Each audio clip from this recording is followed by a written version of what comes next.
सब देखने और सुनने वालों की खिदमत में मोहब्बत भरा सलाम। इरफान अहमद खान साहब जर्मनी से हमारे साथ होंगे। पाकिस्तान के हालात आप देख रहे हैं, दिन ब दिन बेहतरी की तरफ तो नहीं जा रहे, मगर लोग वहाँ पे परेशान हैं। इससे पहले एक प्रोग्राम शुरू करें, हमने एक नंबर दिया हुआ है।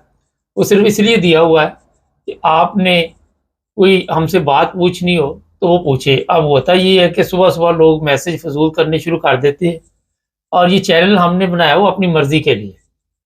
कोई डिक्टेट करे हमें, इस तरह नहीं चलता। कुछ नंबरों को हमें ब्लॉक करना पड़ा, और इतनी दुनिया देखती है, सबको हम खुश नहीं रख सकते, जिसके लिए माजरत चाहते हैं।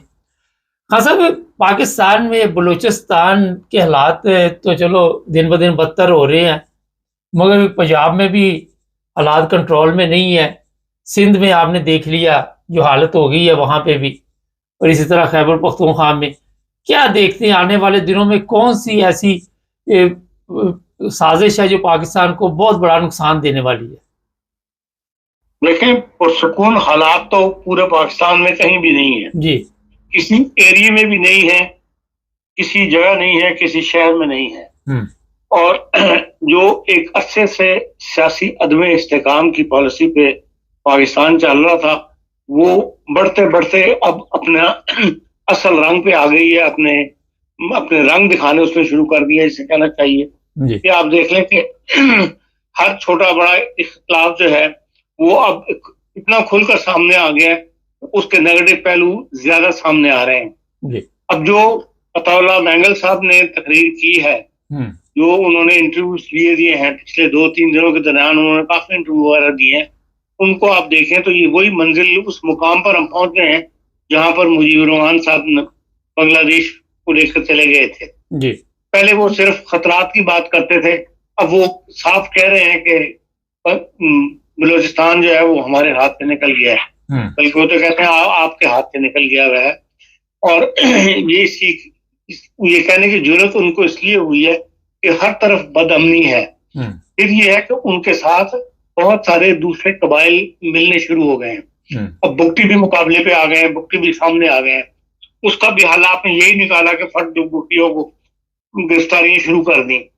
वो इसी बात पर जोर देते थे मुजीब साहब भी, और ये भी इसी बात पर जोर दे रहे हैं, देते चले आ रहे हैं कि भाई हमारे साथ आप पॉलिटिकल डायलॉग जो है वो शुरू करें, बलूचिस्तान का पॉलिटिकल डायलॉग के साथ हल निकालें। ये सियासी मसला है, जो सिक्योरिटी के मसले जिसको आप ज्यादा नुमाया करते हैं, वो आपका और उन लोगों का मसला है जो पहाड़ों पर चढ़े हुए हैं। लेकिन जो सियासत के मैदान में मौजूद है, अब वो कहते हैं कि पहले हम 3 कबाइल थे, बुक्टी और मैंगल और मरी कबल, कि इनसे आप लोगों को शिकवा रहता था कि आपके पास तहरीक चलती रहती है। लेकिन आज बहुत सारे आम सिविल सोसाइटी के लोग जो हैं, जिन्होंने कराची यूनिवर्सिटी में पढ़ा है, जिन्होंने कायद आजम यूनिवर्सिटी में पढ़ा है, वो इस तहरीक में हिस्सा ले रहे हैं। और ये तुर्बत का इलाका जो पूरा ऊपर का हिस्सा है, ये सारा आज तहरीक का हिस्सा बना हुआ है। और ये लोग भी आजादी मांगने शुरू हो गए हैं। तो आप इनकी बात को तो कम से कम गौर से सुने, बजाय इनको गिरफ्तार करने के, इनको पाबंदियां लगाने के, ये रुकावटें खड़ी करने के।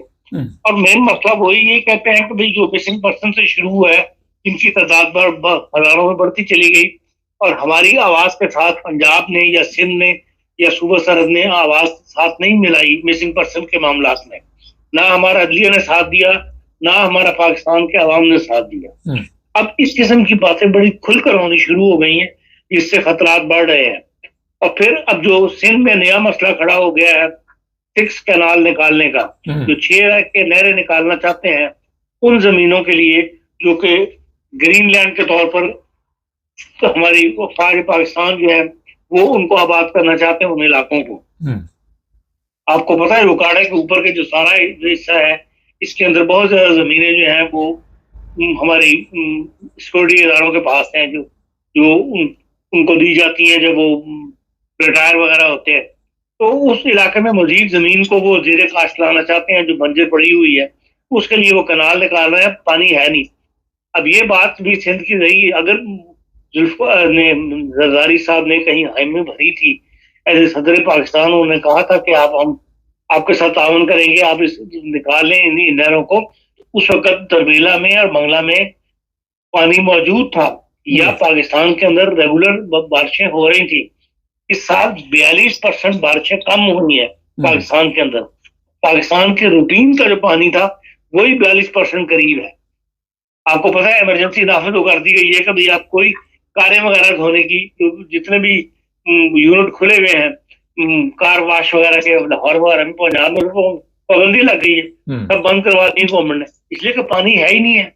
तो ये इस किस्म के जो कौमी मसले पैदा हो जाते हैं, कुदरती आफात की सूरत में हो या जैसे भी हो, कौम एक मसले को फेस कर रही है, उसका हल मिल बैठ के निकाला जाता है, सारे सर जोड़ के बैठते हैं, सबको कुर्बानी देनी पड़ती है, तब हमारे यहाँ वो माहौल नहीं है। पाकिस्तान के किसी एरिया में भी वो माहौल नहीं है।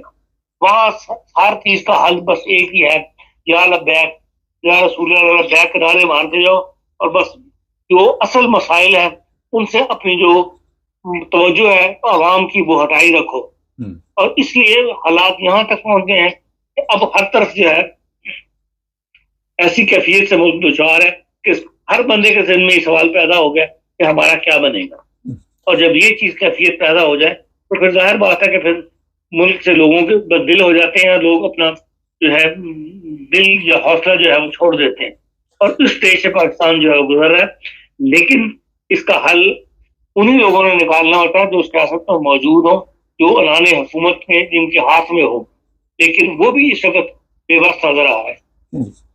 खान साहब, बंदे उठा लो, अरसा दराज से बंदे उठाए गए, पाकिस्तान में गायब कर दिए गए, कोई मर गए, कोई जिंदा, किसी को बताया नहीं गया, ना किसी के हवाले किसी की लाश की गई। तो इतनी नफरत आप अगर पीछे चले जाए, कोई 40 साल पहले तो नहीं थी जितनी इदारों में और अवाम में पैदा हुई है। आने वाले दिनों में मजीद नफरत नजर आ रही है। तो जो आपने बात जिस तरह तवज्जो दिलाई कि मशरकी पाकिस्तान वाली एक तारीख दोबारा न दोहराई जाए, ना हमने उस वक्त कोई सीखा, ना उसके बाद सीखा, इसके बाद भी कुछ नहीं सीखेंगे। तो क्या देखते हैं कि मजीद नफरत में इजाफा होगा अवाम में और जो ताकतवर लोग हैं? देखिए, मैंने ये नहीं कहा कि मशरकी पाकिस्तान वाली तारीख दोहराई जाए, मैं तो खतरे का अलार्म कर रहा हूँ कि भाई उस तरफ हालात जा रहे हैं, और खुदा ना करे कि वो दिन पाकिस्तान को देखना पड़े। हम उसकी फेवर में नहीं है, हम तो चाहते हैं कि पाकिस्तान हो। हाँ, हमारे जो सियासतदान है या हमारे जो नाने हुकूमत जिनके हाथों में है, जिनका हुक्म चलता है, जिनके पास इस वक्त पावर है कि वो मुल्क को लेके चले, इदारों को लेके चले, उनको खुदा अकल दे कि वो इन हालात को समझें और पाकिस्तान को जो है यूनिटी के साथ एक मुल्क जो वजूद में आ चुका है उसको मजबूती की तरफ करें, और तमाम रहने वालों को उस खत्ते के अगर बराबर के हकूक देंगे, तमाम लोगों को उनका राइट देंगे जो हर इंसान को पैदाइशी खुदा ने हक दिया हुआ है, तो फिर यकीनन हालात बेहतरी की तरफ जाएंगे। लेकिन अगर किसी को सिक्योरिटी के नाम पे, किसी को मजहब के नाम पे, किसी को अलहदगी के नाम पे आप तंग करना शुरू करेंगे, उनके रास्ते बंद करेंगे, उनको रोकेंगे, उनको जुल्म करेंगे, तो फिर जाहिर है हालात आहिस्ता आहिस्ता आहिस्ता आहिस्ता ऐसी डायरेक्शन की तरफ चल पड़ते हैं जो हम आज हमारी आंखों के सामने हमें आज नजर आ रहा है।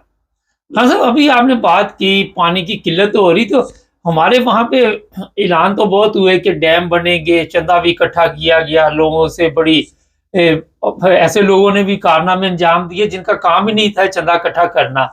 तो किधर गई रकम सारी? डैम तो कोई बना नहीं वहाँ पे। देखिए, डैम पे जितनी रकम चाहिए होती है उसका तो अशरे अशीर भी जमा नहीं हुआ था। 10 मिलियन जमा होने से तो डैम नहीं बन जाता है। बैंक के लिए बहुत बड़ा प्रोजेक्ट है ये सर, और कोई भी डैम पाकिस्तान ने कभी भी खुद इंडिपेंडेंटली नहीं बनाया। पहले भी वर्ल्ड बैंक ने जितने भी बैंक बने हैं डैम, उन सब में वर्ल्ड बैंक ने पाकिस्तान की मदद की है। वो फारूक, वो होते थे वजीर तिजारा जो बाद में ट्रेड के भी थे, फारूक साहब पठान, जो वापडा के भी चेयरमैन रहे, उस जमाने में उन्होंने ये डैम बनवाए थे। और उसके बाद हम इस तरफ आए ही नहीं कि भाई आपको आपस की सियासत की नजर हो गए तमाम डैम जो है। हाँ, मुशर्रफ साहब के पास एक ऐसा टाइम आया था कि वो चाहते तो काला बाग डैम बना सकते थे, लेकिन उन्होंने भी सिंध के आगे घुटने टेक दिए और उस वक्त उन्होंने डैम नहीं बनाया, काला बाग डैम।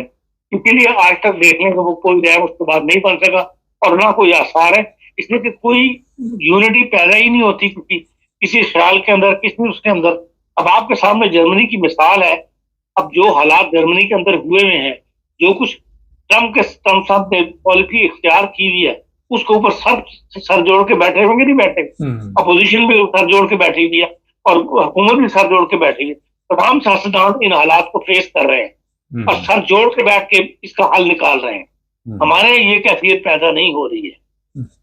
हाँ साहब, इसकी वजह से मुल्क और मजीद कमजोर होने चला जा रहा है। अगर यही सूरत हाल रही तो आने वाले दिनों में पानी की मजीद किल्लत आप देख रहे हैं? मजीद क्या इस वक्त किल्लत मौजूद है, इस वक्त खुशहाली का खतरा है। आप कपास को देख लें, कपास की फसल नहीं लग सकेगी अगर ये सूरत हाल रही।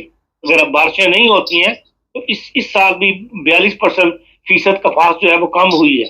कपास पैदा करने वाला मुल्क, एक्सपोर्ट करने वाला मुल्क आज इंपोर्ट कर रहा है कपास को, और इस वक्त सूरत हाल जो है दरपेश है। जिससे बारिशें नहीं हो रही तो फिर ये कपास अगले साल आपके पास शायद इससे भी कम कपास होगी। तो हम इस खुशहाली से बहुत ज्यादा मुतासिर होंगे।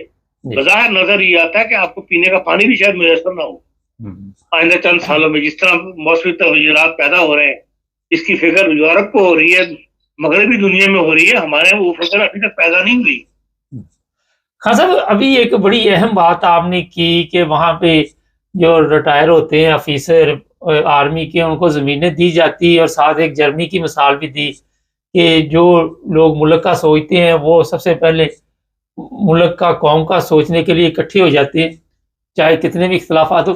यहाँ भी कुछ ज़मीनें दी जाती हैं जब कोई रिटायर हो जाता है? यहाँ कोई ऐसी गुंजाइश नहीं है। क्योंकि हमारे यहाँ जो सिस्टम चला हुआ है वो अंग्रेज के जमाने से चला हुआ है। अंग्रेज ने अपने काम निकलवाने के लिए बाद जागीरदारों को फौजियों को जमीनें दी थी। वो सिस्टम आज तक चल रहा है, इसलिए ना उसमें इन्होंने तब्दीलियां की हमारे सियासतदानों ने, ना कानून बदले, तो इस चीज को होने लगाते, लेकिन फौज से डरते हैं इसलिए अब नहीं करते। उस जमाने में, जिस जमाने के अंदर सिर्फ 3 लेफ्टिनेंट जनरल होते थे, 1 जनरल होता था, उस जमाने में ये तब्दीलियां की जा सकती थी। आज तो फौज आपके पास इतनी मजबूत है कि 45 में 1 जनरल है। वो चाहेंगे कभी आपको कि ये ऐसा कानून बना दिया जाए? अब तो उनकी चलती है, अपनी बात तो मनवाते हैं सियासतदानों से। अब तो ये मुमकिन नहीं है कि अब बज़ाहिर मुमकिन नहीं है एक तरह कोई ऐसा लीडर पैदा हो जाए, पता तो या ये पुर्तगान जैसा बंदा जिसने जुर्रत के साथ उस वक्त काम कर दिखाया। तो अगर सियासतदान सारे इकट्ठे हो जाए एक प्लेटफॉर्म के ऊपर तो फिर ऐसी आईनी तब्दीलियां कर सकते हैं, ये सिस्टम को बदल सकते हैं। लेकिन वो इस तरफ आते नहीं, कोई ना कोई जो है वो आलाकार बना रहता है सिक्योरिटी दारों का। हाँ साहब, एक सवाल बड़ा अहम है कि पावर किसके पास है? एक तरफ कहा जाता है कि जो लोग ये ताकतवर बंदे को लेके आए हैं उनके पास ही पावर है, उसी के कहने पे ये सारा सिस्टम चलता है। आप समझते हैं कि जो मौजूदा बंदा वहां पे इस्तेमाल किया जा रहा है उसके पास भी पावर नहीं है? जी बिल्कुल, कोई ढके छुपी बात नहीं है। इस वक्त तमाम तर जो ताकत का मंबा है वो हमारे सिक्योरिटी इदारे हैं या हमारी मिलिट्री एस्टेब्लिशमेंट है। अच्छा हाँ साहब, एक और अभी बात की कि आशिक़ रसूल के नारे लगाते जाओ। पिछले दिनों एक केस था पिंडी की अदालत में, वो कोई 100 साल के करीब जेल की सज़ा 5 लोगों को दे दी गई और उन्हें 7 सज़ाए मौत भी। और जब इसके मतलब थोड़ा सा हमने भी पता किया तो वो बेचारों को बेगुनाह फंसाया गया। तो ये बेगुनाही जब तक इस तरह चलती रहेगी, या रसूलुल्लाह के नारे लगाते रहेंगे, तो सबसे बड़ी तो चीज़ है अदल व इंसाफ। तो जब अदल व इंसाफ ही नहीं है तो फिर तो कौम किधर जाए? ये 5 घर हो या 100 घर हो या 800 घर हो, ये तो उजड़ गए ना। इसमें इस मामले में मुबारक साहब सारी कौम जो है वो मुजरिम है। आप किसी एक को नहीं कह सकते कि सारे के सारे जो है इस बारे में मुजरिम है, चाहे वो सियासतदान हो चाहे वो अदलिया हो। अदलिया इसमें बड़ी मुजरिम है। ये जितने भी केसेस आज तक चलते रहे हैं वो आखिर में जाके प्रूव नहीं हुए, लेकिन उनके फैसले होने तक लोग 20-20 साल 25-25 साल जो है वो जेलों में गुजार देते हैं। अब ये जिनके खिलाफ इन्होंने मौत की सजा दी है, आप समझते हैं इनको फांसी हो जाएगी? ये इनके खिलाफ अपीलें होंगी सुप्रीम कोर्ट के अंदर, वो अपीलें बरस तक चलती रहेंगी। सजाए मौत जो आज तो है, सबको पता है कि ये झूठे केस बनाए जाते हैं, लेकिन किसी में जुर्रत पैदा नहीं होती। और जुर्रत इसलिए पैदा नहीं होती कि कोई जुर्रत दिखाए तो उसके साथ आवाज मिलाने वाले नहीं मिलते जो कहें हाँ अदालत ने बिल्कुल सही फैसला किया, ये झूठा केस था। तो वो भी सबको, जिन लोगों ने मुकदमे लड़े एज ए वकील, उनके बच्चे अगवा हुए, उनको कत्ल किया गया। रहमान साहब जो मुल्तान के इतने वकील थे, अय्यर रहमान के भाई, उनको भी कत्ल कर दिया गया था। अब तो ये सूरत के हाल हो गई है कि लोग वकील मुकदमा लेते हुए डरते हैं तौहीन मज़हब का, इसलिए कि जान हर एक को प्यारी है। ये अपने बच्चे या कोई बंदा इस तरह नहीं चाहता कि अपने बच्चों को छोड़ के तो इसकी भींचड़ है। इस सारे माहौल को बदलने की जरूरत है और उसके लिए अभी तक पाकिस्तान की तरफ के हुक्मरानों की तवज्जो इस तरफ नहीं है। उनकी अपने मामलात पे अपने मामला सीधा करने की तरफ ज्यादा तवज्जो है और जो चीज पूरे मुल्क के लिए नुकसानदेह हो रही है उसकी तरफ तवज्जो नहीं कर रहे, जिससे ये ऐसे झूठे मुकदमा जो हैं इनकी तादाद मुसलसल बढ़ रही है। हाँ सर, 20 साल बाद मुकदमे की सुनाई जाए, लेकिन उनकी फैमिली तो मुतासर हुई ना, घर तो बर्बाद हो गए ना, तो उसका पाकिस्तान में कोई है हिसाब किताब कोई क्लेम कर सकते हैं जनाब? ये कोई किसी को एहसास नहीं और कोई किसी को पूछने वाला नहीं इस मामले के अंदर। दुनिया रोल गई हुई है। अभी भी यहाँ जर्मनी में 3 बच्चे जो है वो नौजवान बच्चे लाए गए, उनके बाप को कम से कम 15 साल हो गए हैं जेल के अंदर, ना उनका कोई मुकदमा सुनता है ना कोई मुकदमा फैसला करता है। एक पाकिस्तानी कोशिश करके उसके 3 बच्चों को, वालिदा को तो उन्होंने वीजा नहीं दिया, उन 3 बच्चों को यहाँ दाखिला करवा के तो उनको मुस्लिम स्टूडेंट्स वीजे के ऊपर, क्योंकि वो एजुकेशन उनकी कोई यूनिवर्सिटी की भी नहीं थी तो इसलिए बहुत मुश्किल पेश आ रही थी। वो मैं भी उस मामले में कुछ इन्वॉल्व रहा था। तो वो अब तीनों बच्चे जो है पाकिस्तान यहाँ जर्मनी पहुंच चुके हुए हैं और इस वक्त उनकी पढ़ाई जो है वो शुरू हो गई हुई है, इसलिए वहां कोई मदद करने वाला लोगों को नहीं मिलता। तो ये खानदान जो है वो इस तरह तबाह हो गए हैं और बच्चे रोल गए हैं वहां पे।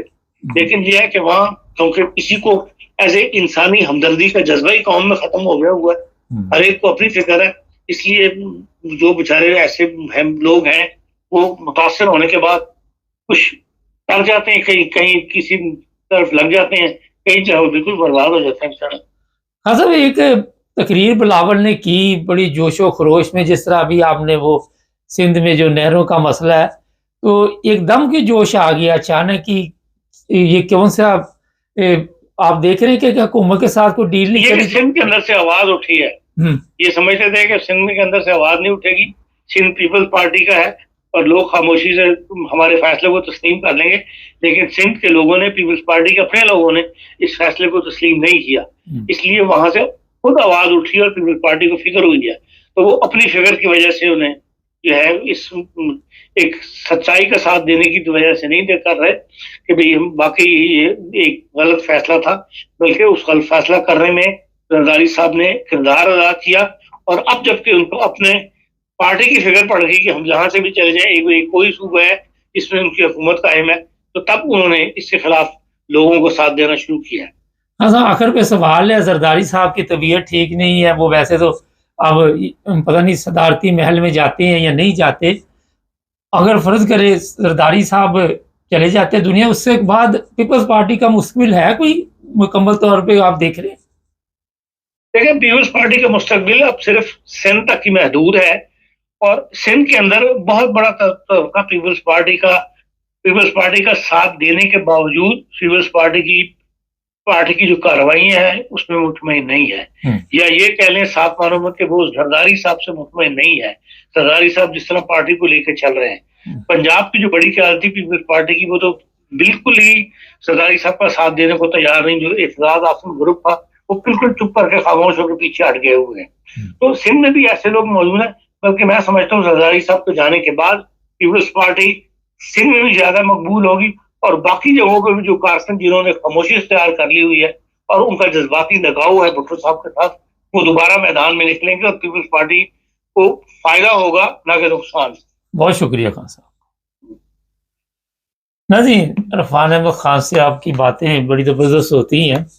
इसमें जो चीज़ आपको सिर्फ मैं आखिर पे बताना चाहता हूँ वो ये है कि जब तक एहसास हमदर्दी दिलों में नहीं होगी, पाकिस्तान की हालत नहीं बदल सकती। और ना किसी को वतन से हमदर्दी है, हम नारे तो लगाते हैं सारा दिन, और यही है, नारे लगाने से अपने आप को अगर ज़्यादा ज़ोर दे के बदलें तो मेरा ख्याल है फिर पाकिस्तान की हालत बदलेगी, नारों से नहीं बदलेगी। और ये बेगुनाह लोगों पे जो मजहबी केस बनाए जाते हैं, ये भी एक बहुत बड़ा जुल्म है।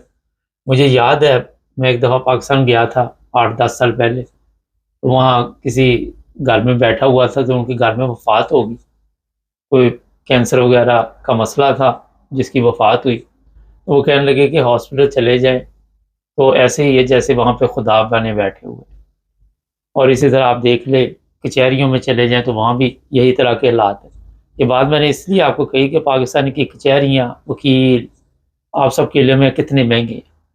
लोगों की ज़िंदगी बर्बाद हो जाती है और अक्सरियत ऐसे काम वहाँ पे हो रहे हैं, ज़बरदस्ती आप लोगों को उठा के ले जाते हैं मिसिंग पर्सन। उसके बाद आप देखते हैं कोई उनका पता नहीं चलता वो किधर गए, कहाँ से आए, क्या उनका बना, और ये नफ़रत की जो फ़ज़ा है इसमें इज़ाफ़ा होता जा रहा है। मगर कोई सोचने वाला नहीं, एक जगह से ऑर्डर आता है, सब कुछ उनके लिए बस ऐसे ही है, बस जी ठीक है जो आपने कह दिया। ये सब कुछ ठीक नहीं है, इस पर नज़र डालें, चैनल को सब्सक्राइब करें, जुड़े रहें हमारे साथ।